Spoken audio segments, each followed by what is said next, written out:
আল্লাহর ওলি শেখ ফরিদ বাবা প্রতিদিন তাহাজ্জুদের সময় আল্লাহর ওলির পানি গরম করে দেয় বাবা, পানি গরম করে হুজুরকে জাগিয়ে দেয়, হুজুর তাহাজ্জুদের সময় হয়ে গেছে, তাড়াতাড়ি করে উঠে পড়ুন। শেখ ফরিদ বলে আমার 12 বছর 11 বছর 11 মাস 29 দিন হয়ে গেছে, 11 বছর 11 মাস 29 দিন হয়ে গেছে, আর একদিন মাত্র বাকি আছে। ও বাবাজিরা, ওই আল্লাহর ওলি যার খেদমত করছে শেখ ফরিদ, ওই আল্লাহর ওলি এবার আল্লাহকে বলে মাবুদ আল্লাহ আর মাত্র একটা দিন বাকি আছে, ও মাবুদ আজকে শেখ ফরিদ যেন আগুন কোথাও খুঁজে না পায়, আজকে দিনে আগুন যেন শেখ ফরিদ কোথাও খুঁজে না পায়। আল্লাহ বলেছে তুমিও যা চাও তাই দেই, আর তুমিও যা চাও আমি আল্লাহ দুজনের দিই, আমি কাউকে বঞ্চিত করতে পারি না। আল্লাহর ওলি দোয়া করে আল্লাহ আজকে দিনে শেখ ফরিদ যেন এই নদীর এই কি ধারে কোনো আগুন খুঁজে না পায়। ও বাবাজিরা, শেখ ফরিদ রহমাতুল্লাহ আলাইহি দেশলাই জানিয়ে যখন আগুন জ্বালাবে বাবা, সমস্ত কাঠিগুলো সব পুড়ে ছাই হয়ে গেল, কাঠিগুলো পুড়ে গেল, কিন্তু আগুন লাগলো না, আগুন জ্বললো না বাবা। এইবার কি হবে, আগুন কোথায় পাবো, আগুন আমি কোথায় খুঁজে পাবো? বিরাট ঝড় তুফান বৃষ্টি হচ্ছে, শেখ ফরিদের কোনো খেয়াল নাই, ঝড়ের কোনো খেয়াল নাই, পরোয়া নাই, বৃষ্টির কোনো পরোয়া নাই, আমার আগুন দরকার। এমন সময় শেখ ফরিদ নদীর ধার দিয়ে দেখতে পায় নদীর ওই পারে একটা বাড়িতে টিম টিম করে আগুন জ্বলে। এখন মনে করতেছে ওই আগুন আবার আনতেই হবে, কিন্তু আগুন জোগাড় করার আগে শেখ ফরিদ আল্লাহর কাছে বলেছে যে আল্লাহ তোমার ওলি যা চাইছে তুমি তো তাই দেছো, আগুন সব শেষ করে দিয়েছো, এবারে আগুন নেই। তা ঠিক আছে, তার দোয়া যেমন কবুল করেছো, আমি ফরিদ বলতেছি যতক্ষণ আগুন নাই রে পানি গরম করবো ততক্ষণ তাহাজ্জুদের ওয়াক্ত না হয়। জোরে বলুন সুবহানাল্লাহ, নারে তাকবীর, নারে তাকবীর। যতক্ষণ আগুন না হাজির করতে পারবো ততক্ষণ যেন তাহাজ্জুদের ওয়াক্ত না হয়।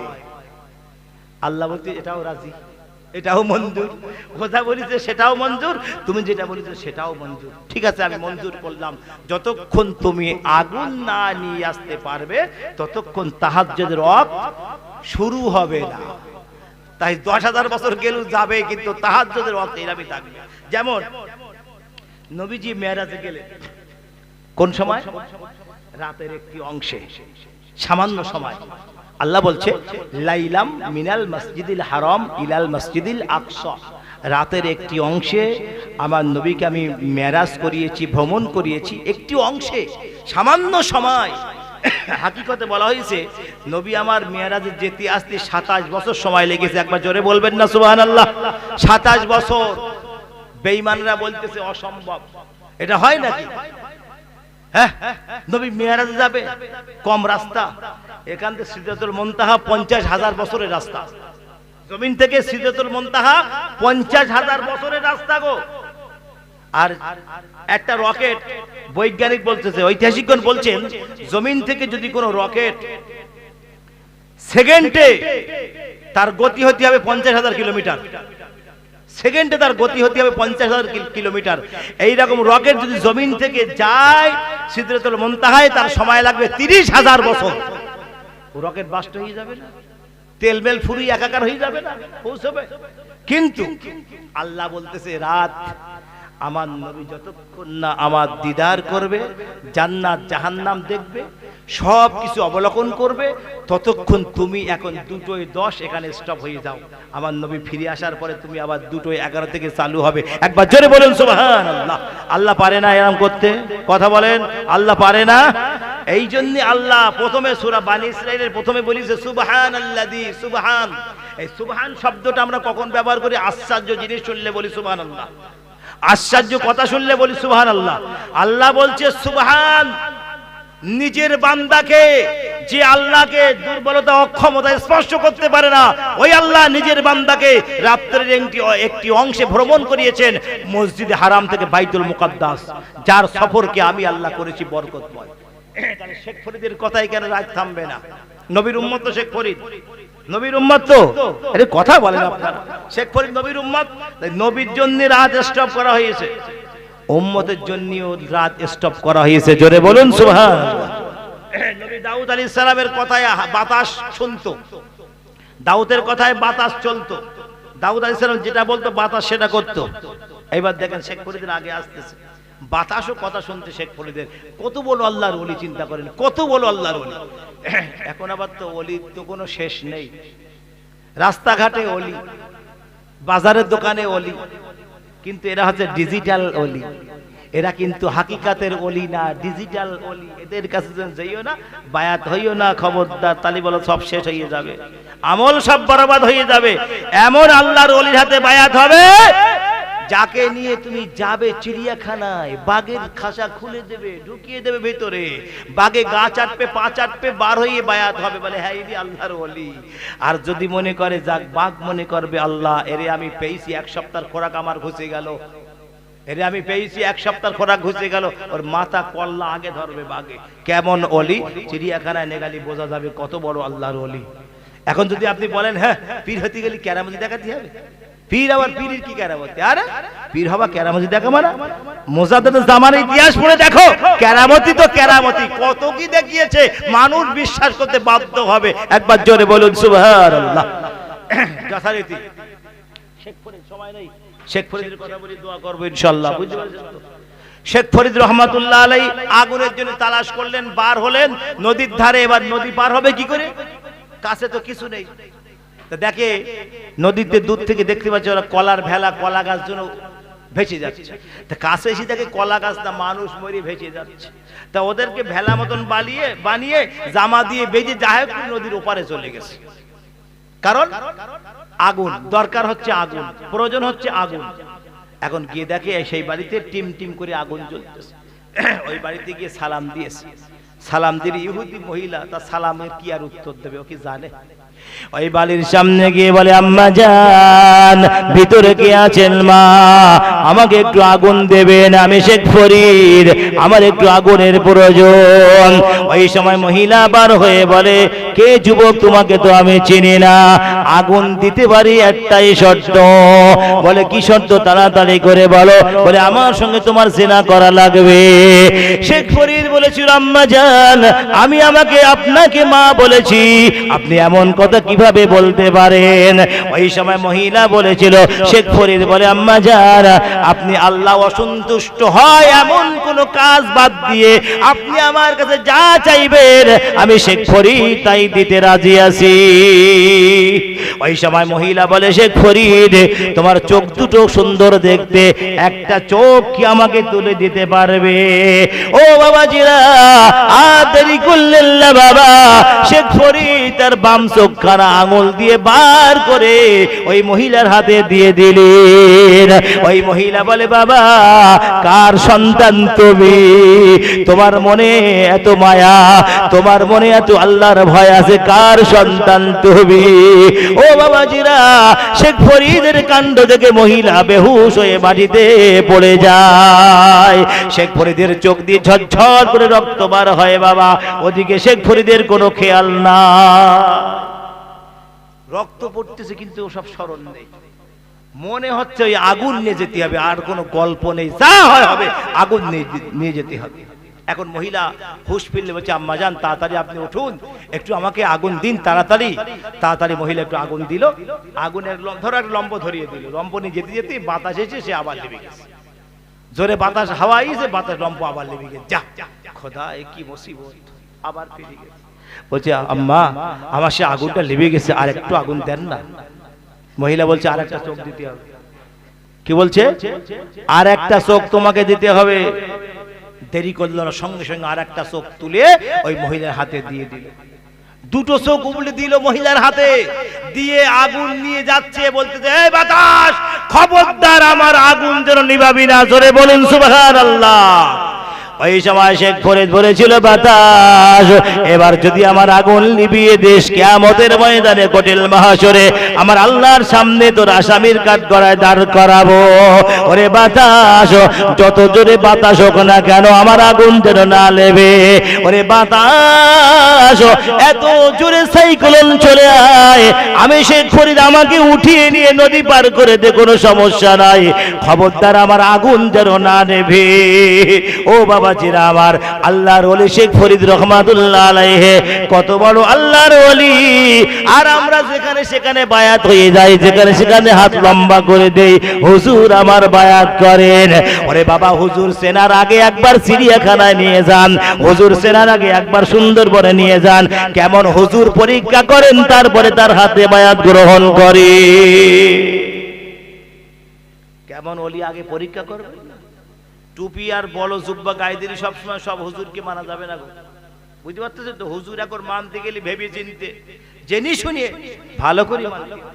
সুতরাং শেখ ফরিদ নদী পার হয়ে চলে আসলেন, পানি গরম করে দিলেন। একবার জোরে বলবেন না সুবহানাল্লাহ? পানি গরম করে দিলেন, গরম করে হুজুরকে ডাকতে, হুজুর ওঠেন, তাহাজ্জুদের সময় হয়ে গেছে। হুজুরের কাছে সব খবর আছে না? এইসব যা ঘটতে হুজুর কি জানে? কথা বলেন। আল্লাহ পাক বলছে অকুলি ইমালু ফাসায়ারাল্লাহু আমালাকুম ওয়া রাসূলুহু ওয়াল মুমিনুন। আল্লাহ বলছে বিশ্বের মানুষেরা শোনো, আমার নবী তুমি জানিয়ে দাও ও রাসূল। হুজুর আপনি দুনিয়ার মানুষকে জানিয়ে দেন। আল্লাহ পাক রব্বুল আলামিন আমার নবীকে আদেশ করেন, নবী হে বিশ্বের মানুষদেরকে জানিয়ে দেন, হে মুসলমানেরা তোমরা যে আমল করো, তোমরা যে নামাজ পড়ো, রোজা রাখো, নেক আমলগুলো করো, ওই আমলগুলো আল্লাহ দেখে, আর তার নবী দেখে, আর তার ওলি আউলিয়া বান্দারা দেখে। ও বাবাজিরা শেখ ফরিদের সঙ্গে যা কিছু ঘটেছে ওই বিষয়ে সব খবর রাখে, ওর কাছে আল্লাহ পাক সব খবর পৌঁছে দিয়েছে। এবার শেখ ফরিদ পানি গরম করে দিয়ে বাবা মাথা নিচু করে দাঁড়িয়ে আছে। আল্লাহর ওলি বুঝতে পেরেছে শেখ ফরিদ কত কষ্ট করে এই পানি গরম করে দিয়েছে। ও বাবাজিরা আল্লাহর ওলি তাহাজ্জুদ নামাজ আদায় করার পরে শেখ ফরিদকে বায়াত করিয়ে দিলেন। একবার জোরে বলুন সুবহানাল্লাহ, নারায়ে তাকবীর। ও বাবাজিরা শেখ ফরিদ যখন বায়াত হয়ে গেল বাবা, হাক্কানি আল্লাহর ওলির হাতে, মুর্শিদের হাতে বায়াত হয়ে গেল। বায়াত হয়ে যখন ফিরে আসে, ফিরে আসার সময় ওই ডাকাতের কথা কি ভুলে গেছেন আপনারা? ভুলে গেছেন নাকি? ডাকাত কোথায়? হ্যাঁ এইবার বুঝতে কেরা আওয়াজ শুনতেছেন, পরীক্ষা করবো না হচ্ছে না। ডাকাত কোথায় আছে? গাছের তলায় বসে আছে। শুকনো গাছে বাধা তো ফরিদের ভেতরে, এগুলো ডাকাতির বাধা, ফরিদের বাধা ছিল। ডাকাত গাছের তলায় বসে আল্লাহ আল্লাহ করতেছে। ওই সময় শেখ ফরিদ রহমাতুল্লাহ আলাইহি বাবা জঙ্গলের রাস্তা দিয়ে যখন ওই গাছের কাছে চলে আসে, শেখ ফরিদ উঁচু হয়ে দেখে গাছে ফল হয়েছে, গাছে পাতা ঝরেছে, গাছটা জীবিত হয়ে গেছে। বাবা একটুখানি আমার নবীর কথা বলি। আল্লাহ নবী আল্লাহর হাবিব 7 বছর বয়সে বাবা আব্দুল মুত্তালিব যখন ইন্তেকাল করলেন, আবি তালিব বাবার নবীর দায়িত্ব গ্রহণ করলেন। বাবা আবি তালিব যখন নবীর দায়িত্ব গ্রহণ করলেন, আবি তালিব সিরিয়ায় ব্যবসা করতে যাবেন, সিরিয়ার জমিনে ব্যবসায় যাবেন। আল্লাহ নবী আল্লাহর হাবিব বলে চাচা যান আমি আপনার সঙ্গে সিরিয়ার জমিনে যাব। আবি তালিব বলে না বাবা মুহাম্মদ তুমি যেও না, যেও না বাবা, তোমার যেতে হবে না, সিরিয়ার জমিনে অনেক শত্রু আছে তোমার। আল্লাহ নবী বলে চাচা যান আমার আব্বা নাই, আমার মা নাই, আমার দাদা নাই, আমার দাদি নাই, আমার দুনিয়ার জমিনে কেউ নাই, আমি আপনার সঙ্গে সিরিয়ায় যাব। ও বাবা জেরা আবি তালিব বলে আমার শিশু নবীকে আমি সঙ্গে করে নিলাম। আবি তালিব আমার নবীকে কতটা মহব্বত করতে বাবা ভালোবাসতো, আলীকে নিচে ঘুমাতে দিত, আল্লাহর নবীকে আবু তালিব বুকের সঙ্গে জড়িয়ে রাখতো। বাবা আল্লাহ নবী আল্লাহর হাবিবকে নিয়ে আবি তালিব সিরিয়ার জমিনে রওনা দিয়েছে। এখন এই নবীকে দেখার জন্য একটা পাদ্রী, খ্রিস্টান পাদ্রী, সে অনেক দিন ধরে নবীর দিদার পাওয়ার জন্য সেই সিরিয়ার রাস্তার ধারে একটা মুসাফিরখানা খুলেছে। বুঝতে পারতেছেন? মুসাফিরখানা খুলেছে যে খ্রিস্টান পাদ্রী তার কিতাবে বলেছে এই রাস্তা দিয়ে একদিন নবী আসবে। একবার জোরে বলুন সুবহানাল্লাহ। আমি সেই নবীকে দেখব, যারা আমার নবীকে দেখবে তার জাহান্নাম হারাম হয়ে যাবে। জোরে বলুন সুবহানাল্লাহ। খ্রিস্টান পাদ্রী মনে করে বাবা আমি যদি ওই শিশু নবীকে আমি দেখতে পাই, ওই মোহাম্মদকে আমার চামড়ার চোখে একবার দেখে নি, আমি খ্রিস্টান পাদ্রী আমার জাহান্নাম হারাম হয়ে যাবে। খ্রিস্টান পাদ্রী ওই জায়গায় মুসাফিরখানা খুললেন বাবা। হাজার হাজার মানুষ আসে আর খাওয়া দাওয়া করে, আর খ্রিস্টান পাদ্রী গির্জা থেকে লক্ষ্য করে ওই রাস্তা দিয়ে যে মুসাফির গুলো যাবে, ওই রাস্তায় যে কাফেলা গুলো যাবে, আমি খ্রিস্টান পাদ্রী তাদের আমি জিজ্ঞাসা করব। এই রকম করতে করতে বাবা খ্রিস্টান পাদ্রীর জীবনের সমস্ত অর্থ সব শেষ হয়ে যাওয়ার উপক্রম হয়েছে, কিন্তু আমার নবীর দেখা মেলে না। ও বাবা যেরা খ্রিস্টান পাদ্রী মনে ব্যথা নিয়ে ওই গির্জার ভিতরে বসে আছে, এমন সময় দেখেন অনেকগুলো কাফেলা চলে আসে। ও বাবা যেরা আল্লাহ নবী আল্লাহর হাবিব আবি তালিবের কোলে বসে আছে বাবা। ওই সময়ে খ্রিস্টান পাদ্রী দেরি করলেন না, গির্জা থেকে বার হয়ে সঙ্গে সঙ্গে কাফেলার সামনে হাজির। বলে কাফেলার লিডার কে? বলে আমি আবি তালিব। তোমার সঙ্গে কি নবী মুহাম্মদ আছে নাকি? বলে হ্যাঁ। শিগগির নিচে নামো। কে বলছে? খ্রিস্টান পাদ্রী। নিচে নামো, তাড়াতাড়ি নিচে নামো। আবি তালিব খ্রিস্টান পাদ্রীর কথা হচ্ছে, দুজনে কথা বলতেছে। আল্লাহর নবী ওখান থেকে সরে গিয়ে একটা গাছের নিচে গিয়ে বসলেন। 7 বছর বয়স, কেউ বলছে 9 বছর বয়স। আর রাহিকুল মাখতুমের লেখক আল্লামা সফিউর রহমান মুবারকপুরি লিখেছেন যে নবীজি তখন বয়স 7 বছর। নবীজি একটা গাছের তলায় বসলেন, শুকনো মরা গাছ। আমি শুধু এটাই বলার জন্য বললাম যে ডাকাত যে গাছের তলায় বসেছে, ওই গাছের ফল হয়েছে, ফুল হয়েছে, পাতা হয়েছে, গাছ জীবিত হয়েছে। তার মানে ডাকাতির গুনাহ আল্লাহ মাফ করে দিয়েছে। এখন আল্লাহর নবী আল্লাহর হাবিব আবি তালিব আর খ্রিস্টান পাদ্রী কথাপতন চলছে, কথা চলছে। নবীজি আবার ওখান থেকে সরে একটা গাছের নিচে বসলেন। ওই সময় খ্রিস্টান পাদ্রী বলেছিল আবি তালিব, ওগো আবি তালিব, আমি আমার কিতাবে বলেছি আল্লাহ নবী আল্লাহর হাবিব দিন দুনিয়ার বাদশা হাবিবুল্লাহ জনাব মুহাম্মদ রাসূলুল্লাহ সাল্লাল্লাহু আলাইহি ওয়াসাল্লাম নবী আমার এই রাস্তা দিয়ে যাবে, আমি তাকে প্রাণ ভরে দেখে নেব। ওরে আবি তালিব, এই নবীকে নিয়ে সিরিয়ায় যাওয়া যাবে না। ওরে আবি তালিব, সিরিয়ার জমিনে এই নবীর শত্রুর অভাব নাই। না না না আবি তালিব, তুমি সিরিয়ায় যেও না। আল্লাহ নবী আল্লাহর হাবিব একটা গাছের নিচে বসে আছেন বাবা। ওই গাছের নিচে বসার সঙ্গে সঙ্গে গাছটা আল্লাহর কাছে ফরিয়াদ করে, ও মাবুদ আল্লাহ, তোমার নবী আমার নিচে বসে আছে। আল্লাহ, আমার গাছে কোনো ফল নাই, আমার গাছে কোনো পাতা নাই, আমার গাছে কোনো ফুল নাই। আল্লাহ, ও মাবুদ আল্লাহ, যে নবীকে সৃষ্টি না করলে তুমি, আমি গাছ, আমাকেও তুমি সৃষ্টি করতে না। আল্লাহ, ওই নবীর ওসিলায় তাড়াতাড়ি করে আমার গাছে ফল ফুল জড়িয়ে দাও। নারায়ে তাকবীর। ও বাবা জেরা, এই গাছ পরে আল্লাহ তোমার নবীকে আমি খিদমত করব, আল্লাহ তোমার নবীকে একটু ফল খাওয়াবো। ও মাবুদ আল্লাহ, তাড়াতাড়ি করে গাছে ফল দাও। আল্লাহ, তাড়াতাড়ি করে গাছে ফুল ঝরিয়ে দাও। আল্লাহ, আমার আল্লাহ গাছের দোয়া কবুল করে নিলেন বাবা। ওই মরা গাছ আমার নবীর রহমতে জীবিত হয়ে গেল।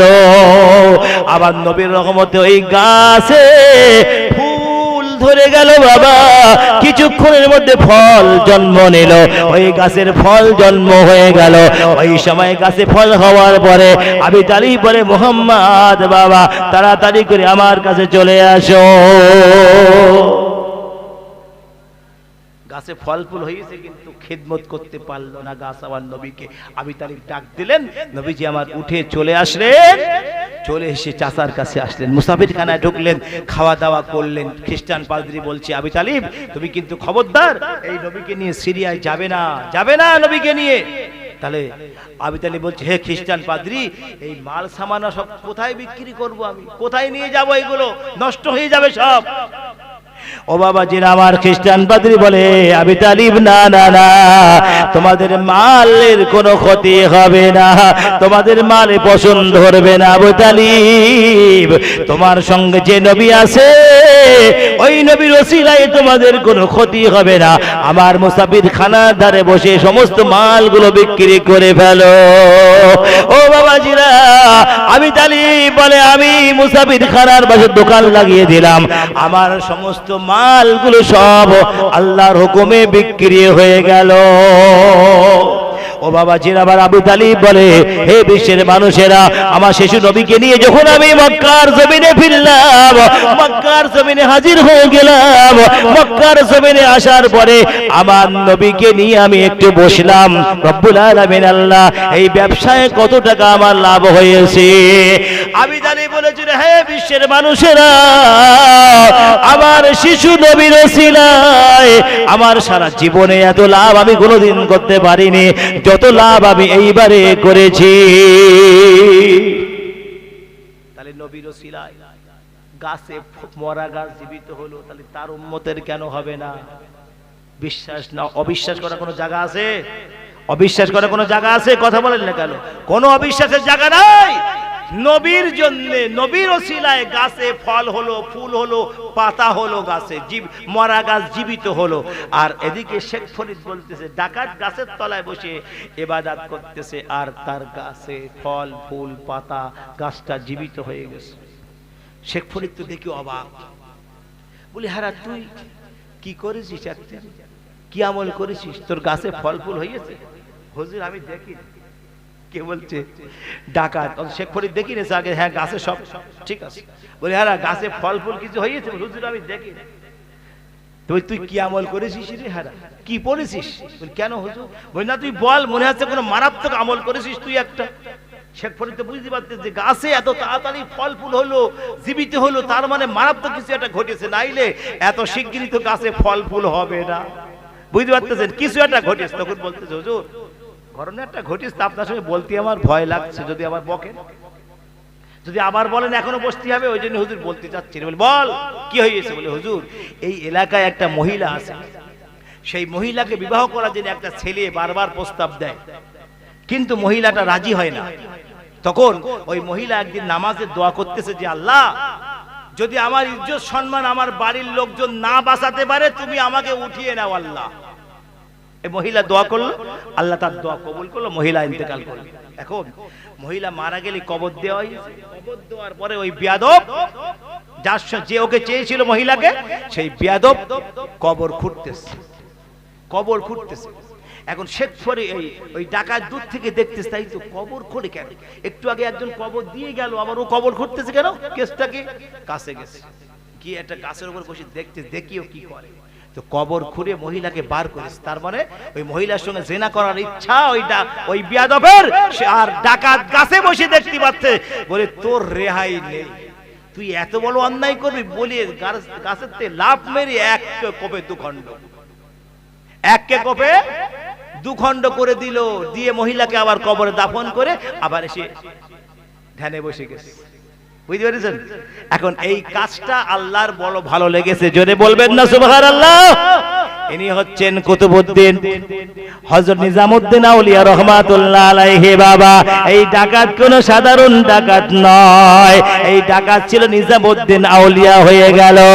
শেখ ফরিদ বলে নিজামউদ্দিন এমন কি কাজ করেছিস নিজামউদ্দিন, এই গাছে ফল ফুল হয়ে গেল, এই গাছটা জীবিত হয়ে গেল। বাবা ওই সময় নিজামউদ্দিন বলে হুজুর আমি ওই মানুষটাকে হত্যা করেছি, আমি আবার একটা বড় পাপ করেছি। ওই সময় শেখ ফরিদ বলে নিজামউদ্দিন না না, তুমি বড় পাপ করো নাই, বড় পাপ করো নাই। আল্লাহ পাক রব্বুল আলামিন তোমার সমস্ত পাপগুলো মোচন করে দিয়ে আল্লাহ পাক তোমাকে ওলি বানায়া দিছে। নারায়ে তাকবীর, নারায়ে তাকবীর। একবার দরুদ শরীফ আল্লাহুম্মা আমিন। الحمد لله رب العالمين، العاقبة للمتقين، والصلاة والسلام على رسوله الكريم ربنا ظلمنا أنفسنا وإن لم تغفر لنا وترحمنا لنكونن من الخاسرين رب العالمين গভীর রজনীতে আল্লাহ তোমার দরবারে দুখানা করে হাত উঠিয়েছি বাবা আল্লাহ দুনিয়ার মানুষ সব ঘুমিয়ে গেছে আল্লাহ তোমার গুনাহগার বান্দা বান্দিরা এখনো ঘুমাই নাই আল্লাহ ও দয়াময় মেহেরবানি করে পবিত্র মাঘে শাবানের চাঁদে আল্লাহ আমাদের সমস্ত জীবনের গুনাহগুলিকে maaf করে দিন রব্বুল আলামিন আল্লাহ হাত উঠাইবার পূর্ব মুহূর্তে আপনার হাবিব নবী পাকের শানে কয়েকবার দরুদ ও সালাম পাঠ করেছি মেহেরবানি করে দরুদ ও সালাম টুকুন সোনার মদিনায় আবার নবী পাকের রওজা মুকাদ্দাসে পৌঁছে দিন রব্বুল আলামিন আল্লাহ সূরা ফাতিহা শরীফ ইখলাস শরীফ এছাড়াও সন্ধ্যা থেকে নিয়ে পর্যন্ত যা কিছু আলোচনা হয়েছে আল্লাহ আলেম ওলামারা কোরআন হাদিসের কথা আলোচনা করেছে আমি গুনাহগার তোমার ওলিদের কথা আলোচনা করেছি আল্লাহ মেহেরবানি করে সমস্ত আলোচনাগুলিকে কবুল করে নাও আয় আল্লাহ বলার ভিতরে যদি কোনো রকম ভুল ত্রুটি হয়ে যায় আল্লাহ আমরা মানুষ আমাদের দ্বারাই ভুল হওয়াটা স্বাভাবিক আল্লাহ আল্লাহ দয়া করে মেহেরবানি করে সমস্ত আলোচনাগুলিকে তুমি কবুল করে নাও রব্বুল আলামিন আল্লাহ এর সওয়াব যখন হুজুরে পুরনূর সাল্লাল্লাহু আলাইহি ওয়াসাল্লামের কদম মোবারকে পৌঁছে দাও तमाम नबीन सिद्दीकीन शुहदा सालिहीन उम्महातुल मुमिनीन अशराए मुबश्शिरीन खुलाफाए राशिदीन देर रोआर पर सवाब खाना पहुंचे दाओ जन्नतुल बाकी जन्नतुल मुअल्ला सवाब खाना पहुंचे दाओ तमाम अरबेर जमीने যত আপনার মাহবুব বান্দা বান্দিরা যারা পরিবার ঈমান নিয়ে আপনার ডাকে সাড়া দিয়েছে মেহেরবানি করে সকলের রোয়ার पर সওয়াব পৌঁছে দাও রব্বুল আলামিন আল্লাহ দুনিয়ার এক প্রান্ত থেকে নিয়ে অপর প্রান্ত পর্যন্ত মাশরিক থেকে মাগরিব শিমাল থেকে জুনুব পর্যন্ত আপনার যত বান্দা বান্দি মুমিনিন মুমিনাত মুসলিমিন মুসলিমাত যারা এই দুনিয়া ছেড়ে চিরজনমের মতো বিদায় নিয়েছে আল্লাহ মেহেরবানি করে সকলের রওয়ার পর সওয়াব খানা পৌঁছে দাও রব্বুল আলামিন আল্লাহ খাস করে মাহফিল যারা ইন্তজাম করেছে আল্লাহ এই গ্রামবাসীর সহযোগিতায় কমিটির প্রচেষ্টায়